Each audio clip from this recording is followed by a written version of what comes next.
fur hats. What the I was hell? like, I'll never have this ever again in my life. So I went in, and they're kind of like thuggish out there. Like people were scared of them because you're not allowed to walk down their streets. You're not allowed to go down Yeah. there unless you're a Are city. those like the dudes that are running game out of the jewelry places, like in Yeah, they got uncut, the yeah, curly uncut cues and gems? beards. Have you seen Yeah, Uncut they. Gems? I haven't seen it, Oh, no, okay, yeah, that's like a but that whole community is strange to me, and so getting to hang out with them that night was crazy, and they like were super cool the whole time. So I came back, and my dad's like a big redneck, and I told him that, and he goes, "That's absolutely wrong. We're not Jewish." I go, "Yeah, we are." And so yeah, we are. yeah, so I What? just keep telling him we So are. there is, so you for the people that don't know out there, you started Skate Straight Recovery, which started in 2020. Can you, right? Yes. Somewhere around there. Yeah. Can you give our listeners and our viewers a little bit of background into why you started that and where you kind of, how where you came from, how you ended up becoming sober? Yeah. So I grew up in the skateboard culture from the '80s. A lot of the Texas Zorlak boys were a lot of my friends. Grew up with Mike Crum, John Colmer, and it was a big, heavy party culture, and we all got caught up in it. And I mean, it was taking a toll on a lot of us, and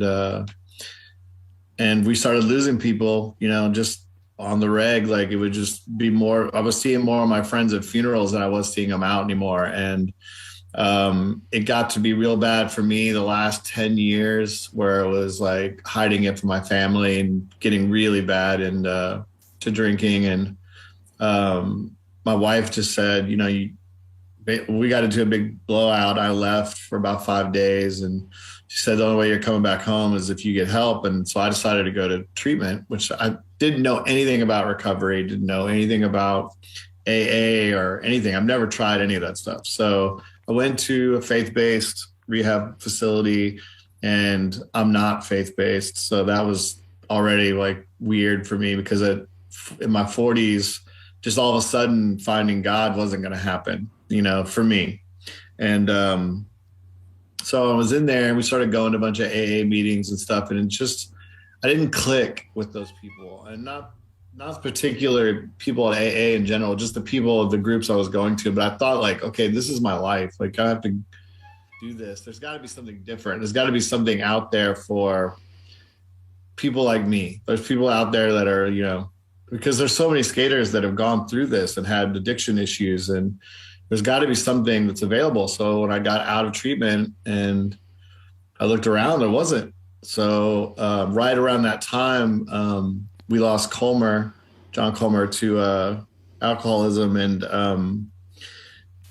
I was talking to Mike Crum about it, and I go, hey, I want to do this thing where we have like a support group for people like us. And he said, whatever you want to do. And he owns a private skate park here in Dallas, and he gave me the keys, and I just started doing a recovery group like really early in my recovery. I didn't even really know what I was doing at the time. Mm. So So do you think that's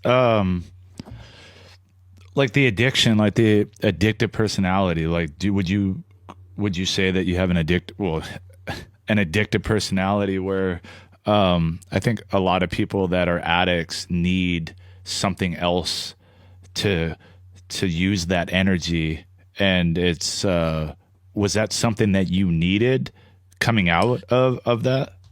well, at the time, when I was in my addiction, I didn't know what was going on. I just, a lot of it was like I always said to myself, like, oh, well, this is just how I am. This is what I do. This is what my people do. This is how I grew up. And I mean, honestly, it was just, I thought I was kind of half bad. Like I just was in and out of jail.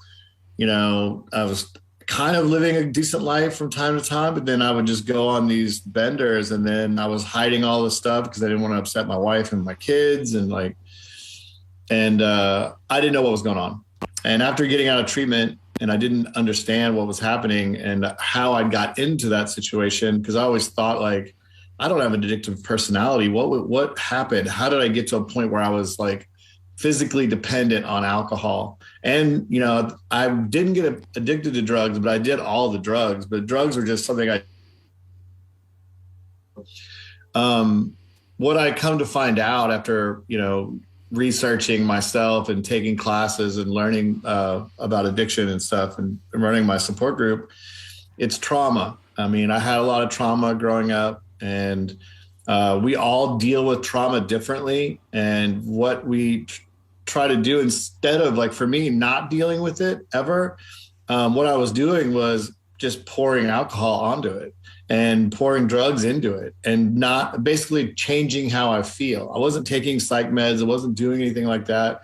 But I mean, I had a traumatic childhood, and I went through a lot of things that I thought were just normal. Like, of course, you go out and get in fights, or you go out and get picked on by jocks. You know, that's just what you do. This is just normal life. Well, the reality is it's not normal life. And it is traumatic for a kid to go through those things and getting beat up and getting called names, and, you know, your parents not understanding you. And the skateboard culture, to me, what I always call, like I've started to call this now, is it's wooden toys for broken children. A lot of us had shit going on at the house. And what we did was we escaped. We went out skateboarding. We got away from the house. We were out all night. We were doing all kinds of mischievous things because this was our escape. Well, then that escape led into doing drugs, smoking weed, drinking. And then, you know, went from skating all day, every day, to skating all day, going to get beer, and then going to get beer and going to skating, and then just going to get beer. And I didn't skate very much anymore. Yeah. And I started being involved in a lot more serious crimes. And it was like, I look back on it now, and like my group of friends, we all had trauma in our life. Like we lost people at a young age to drug addiction. But we had a bunch of friends OD, people that were shot, people that were killed, like people that killed, like, you know, drunk driving accidents, all that stuff. So at that time, it wasn't necessarily, I mean, you were doing drugs, but that wasn't your main addiction. Alcohol seems to be like the thing that you gravitated towards. With that being said, like what kind of crimes were you getting involved with? Were they, since they were alcohol related? Yeah, typical shit. Yeah, of course, alcohol related. Fighting, a lot of assault charges. A lot of, you know, I dealt drugs and stuff. Luckily, I never got caught up in that part. Mm-hmm. When I started to really like serve time, or like, no, I didn't go to prison, but staying in county jail, it was, you know, possession, you know, DUI, multiple DUIs, like just petty shit, you know, dumb shit that was all alcohol related. Mm. And for me, it wasn't so much of the drawn to alcohol. It just, the drugs sort of tapered off in my life because either drug dealers died, went to jail, or quit dealing drugs because we were older now. And, but alcohol's everywhere. I live walking distance right now from 3 liquor stores. And, you know, it's just the way it is, man. It's like alcohol's everywhere. Almost like my skateboarding is kind of like how I lived my life. Like I try to effortlessly do tricks. Like I don't like grabbing or bending down, or I just like cruising around and doing a lot of ollie tricks. And my drinking was the same. Like it was effortless because I could go to the liquor store down the street and get a, you know, $5 bottle of vodka, can't smell it on my breath, hide it in my closet, hide it in my car, hide it. People will never know that I was drinking. So that was how I kind of got really physically addicted to the substance. It wasn't so much of I was, you know, no one wants to drink, you know, room temperature vodka, you know, like, no, it's not. At that point, the party was over. It was just, I was drinking to maintain. I thought to myself, like, oh, well, I have to do this to maintain all the stress and the trouble of going on in my life. But really what I was doing was drinking to change how I feel. And I didn't even realize that was what I was doing. And I think a lot of people that don't know a lot about addiction is probably doing the same thing. Like, you know, I was always brought up in, you know, and I had mentioned to you earlier, my dad was kind of an old school dude. And, you know, it ain't, if you you know, your fingers move, your hand ain't broke. You know, if you can get up, dust yourself off, quit crying and go, you know, I was never given a chance to ever actually deal with it. So any sort of pain that I went through growing up, not that he was abusive, but just there was no, like coddling or anything. Like we were like, well, me and all my brothers were like, get over it, tough guys, like that kind of stuff. And then when I went to school in the 80s, when I started skateboarding here in Texas, anything different and you were a fag. And so like they would just call me names. I got called, homophobic slurs from the time I was in 8th grade till I graduated high school. And then, but what part of Texas did you grow up in? I live in Dallas. In Dallas. But I live in sort of the redneck area. It's like right on the cusp of Dallas County. But so it was different. It was new. And it was like they didn't get punk rock. They didn't get hip hop. They didn't understand that stuff back then. So whatever was different or weird, we all got picked on. And I was like one of 3 or 4 kids that skated at my school. So we were picked on a lot. So I basically was bullied in school, which I didn't even think about that back then. I hated going to school. It was awful. My grades were terrible. And then as soon as I found drugs and alcohol, boom, that was my answer. Mm-hmm. And then skateboarding. I mean, I would make any excuse to skip school or go skateboarding.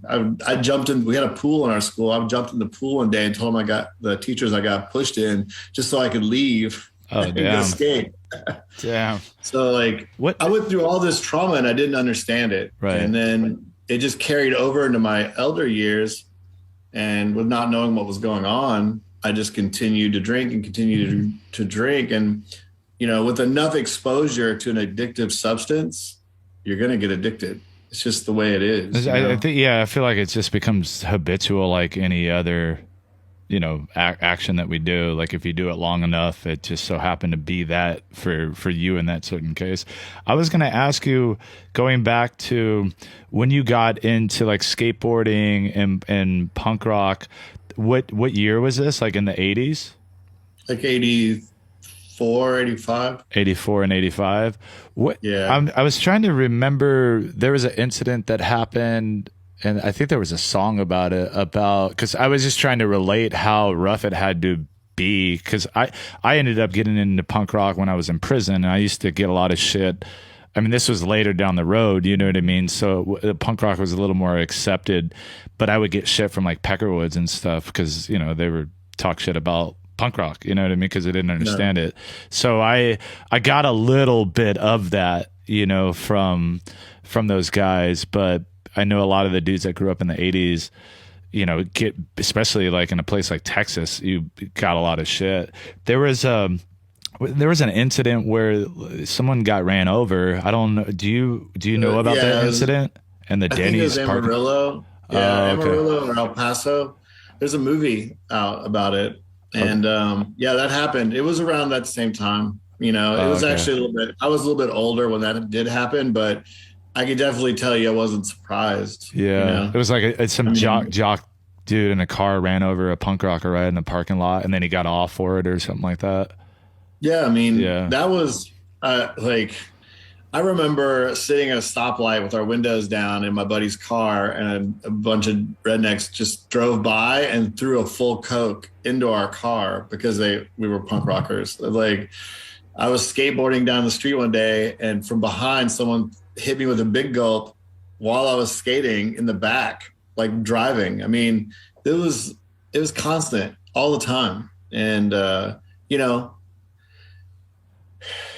always try to explain it to my kids, because I was like, if you wore Vans and Doc Martens and stuff in the 80s, it was different. You couldn't wear Docs around downtown Dallas because of the skinheads. You couldn't wear Vans and stuff because people would start calling you names. They'd want to start a fight with you. So, you have to kind of like dress in the middle sometimes just so you can get through school. Wow. That's crazy, man. And so was that just sort of the connection?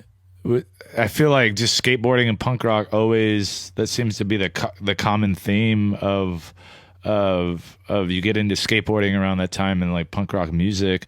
What was it about? Did you just get into the music, or was it something that it sparked something in you as far as like identifying with and connecting with? It's funny because I've been journaling my youth to try to get a lot of this stuff out, like just remembering every incident and stuff. And I wrote about this not too long ago, and so it's pretty fresh in my memory. I lived in Kansas. I moved to Texas in sixth grade, and I went to an all black school in Kansas. So I came to Kansas and was like listening to Run DMC and like a lot of the new hip hop from New York. And I just, only thing I knew from that was what was on MTV at the time. And then I got made fun of because I kind of talked black because I went to an all black school at this redneck school. And then this kid moved from Canada. We were in PE together, and he goes, his name was Todd. And he goes, "Hey man, you heard of the Clash?" And I go, "What's that?" He goes, "My brother's into punk rock." I go, "What's punk rock?" He goes, "Here." And he handed me a cassette tape, and one side had Dead Kennedys on it and the other side had the Clash. And I came home. I remember it was gray, like a gray cassette tape, but I put it in. I heard the Clash, and it changed my life. Like right then, I go, "Oh, this is what I was supposed to be doing." It probably helped so much that the Clash had a reggae influence, and it had the kind of same energy as like hip hop in a way. Yeah, when I heard Radio Clash and saw the video on MTV, I was like, "Oh yeah, like this, whatever that is. I want to live in London. I want to have Doc Martens. I want to have a pompadour. Like I want to have all that stuff." So yeah, it was definitely life changing for me, And I mean, to this day, the Clash is still my favorite band. Yeah, I actually have my Sandinista record up there now. I had the Zero Boys just because they're straight edge, so I was like, I gotta have that in the background. So, why? I mean, we'll get to the point of like talking about like how you started the skate recovery, but I just the process, I think, is what I'm interested in. Why, I guess I'm trying to figure out why, like within skateboarding and certain subcultures, because now I see with, a lot of younger guys that skate, like smoking weed is just across the board what you do for the most part. I mean, I feel like 99% of the people that skate now smoke weed, and I don't personally remember so many people smoking weed. Even if you skated, like the guys that I skated with weren't necessarily connected to that. And maybe because I got out of it before I started, like I was like 14, I kind of stopped skating. But what like psychologically, do you think it's just like what kids see and they think that they need to do that? What's your take on that? I definitely feel that because growing up here in Dallas, I grew up with Craig Johnson, Jeff Phillips, a lot of the Zorlak guys. And I mean, I worked at the Houston skate park where John Gibson skated and Todd Prince and all these dudes that were like big time rippers, also big time partiers. And when I worked at the skate park when I was a little kid, I mean, I was in 9th and 10th grade and they were paying us with pizza and beer. Like I didn't get paid cash to work there. I got to skate for free and got to hang out there, got discounts on stuff. And I got to hang out with all these like pro guys that would come in. And I always wanted to be those dudes, every one of them. And I'm not putting any blame on them because they're their own people, but I idolize them. I idolize those dudes. And, I wanted to be like them. They wore creepers. I wore creepers. They had dreads. I wanted dreads. They wanted, like they got tattoos. I got tattoos. Like that's pretty much how I was when I was a little kid. I wanted to be like the guys that were my idols. And those guys were a lot of big party dudes. And I think a lot of people see, because we got into this thing of like the jackass culture and drinking hard, doing drugs, rock and roll, like where they blew up, they were rock stars. Those dudes were. And a lot of the people that turned pro later grew up as kids watching those guys, watching Viva La Bam and all those shows. Mm-hmm. And I think that's where it kind of really turned into something different. And it's almost like, yeah, you have to drink or do drugs or both while you are skateboarding. Right now in my recovery group, I have kids that are in their late 20s, early 30s that are already homeless, been in and out of treatment, been in and out of jail, been into prison.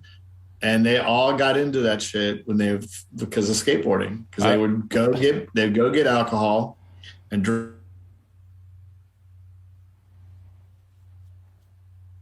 drink all day and skate all day, smoke weed, issues later. And this is kind of, I thought to myself, well, what if I had a different scenario, you know? Like, what if I had a different role model that I looked up to? What would that be like? What would that be, you know? And it's one of the things and also like me needing help and needing recovery and coming out and not having a group of people that I could relate to was another reason why I started Skate Straight.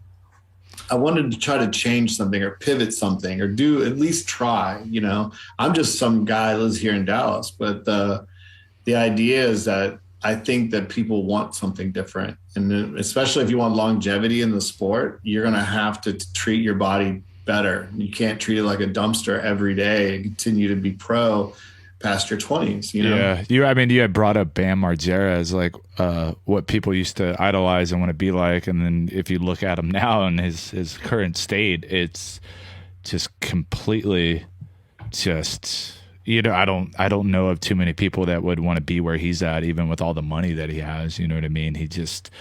It seems like it completely destroyed his life. And, you know, it doesn't necessarily do that for everybody, but that's why I was talking about like the addictive personality, because I have a very addictive personality and I have to watch, you know, what I do. And I mean, I had made the decision to stop drinking. I didn't really do too many drugs prior to that, but I would get involved and do a lot of drugs when I was in a really negative place. And I mean, I was addicted to speed when I was like 14. I was doing speed, but luckily I didn't just, you know, keep doing it. I actually sort of whatever negative energy I had going on, I used it in a different way for, you know, thuggish reasons and, you know, just to be a gangster. But one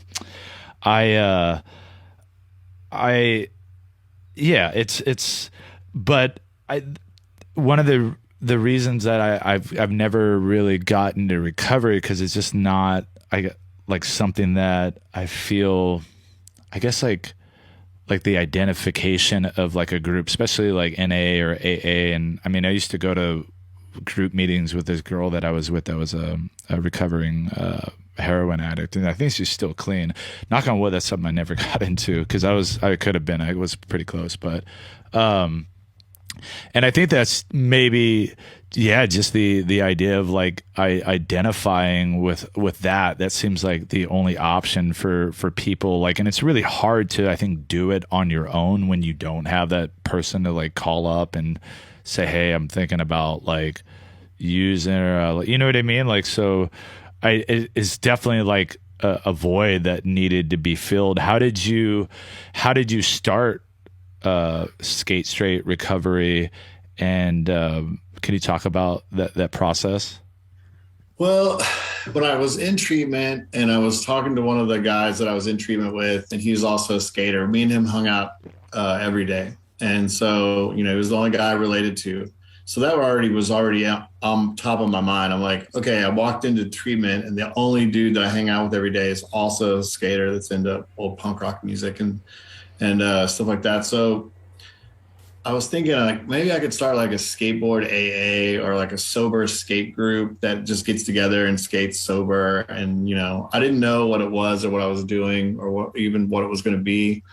And when I got out of treatment on my paperwork, because I never said I had a higher power. I never got past step 4. So the place told me I didn't have the coping skills to stay sober. They told me that. It says it on my paperwork. And being the punk rocker, I'm like, fuck them. Yeah. I'm not going to be sober. And that, maybe they did that on purpose. I don't know. That really lit a fire under me. They're like, you know what? I'm going to be sober and I'm going to do it differently. I'm going to not follow what they say I need to follow in order to stay sober. And then when I just lost Comer to his addiction, and he was doing the same thing I was doing, secret drinking, not telling people about it. And I just said, well, maybe I can start like a support group, because AA, you have to like sign a bunch of papers, pay for a registration, send it to New York. They got to get back. I was like, this is too much work for me. So also being a skateboarder, I don't want to do a lot of work. And so I just I've been going to this thing called Smart Recovery, which is a little bit different. It's not religious based or higher power based. It's more cognitive behavioral and training. And I really identify with that. And to get certified in that, you just go on the website and take a class. And I go, okay, well, I can do that. And so I did that, paid the money, got certified, registered it as a meeting. So it's an official Smart Recovery discussion meeting. But I run the group more like a process group. So we sit around and we check in, talk about our positive and negatives of the day. And then if you felt like if you have any issues you want to get off your chest. And, with skaters and punk rockers and musicians and artists, it's like herding cats. So it's run real loose. I do it with that intent of the people that we're working with. So we started doing it, and I thought maybe one or two people. I made a vow to myself that I would do it every Saturday for a year, regardless if anybody shows up. And first meeting was like 15 people. And I was like blown away. And then, because that's bigger than what every Smart Recovery meeting I'd ever been to, was like 4 people. And so then, it got bigger and it got bigger. And so we added another day, and then we got bigger and we got bigger. So we added 2 more days, and it just kept growing. And the social media presence started expanding too. And that reach started getting to where people from all over the country to all over the world were emailing me and asking me, how did they start this? And I was like, honestly, I just said, hey, here's a group. This is where we're meeting. This is the time. Like, that's all I really did outside of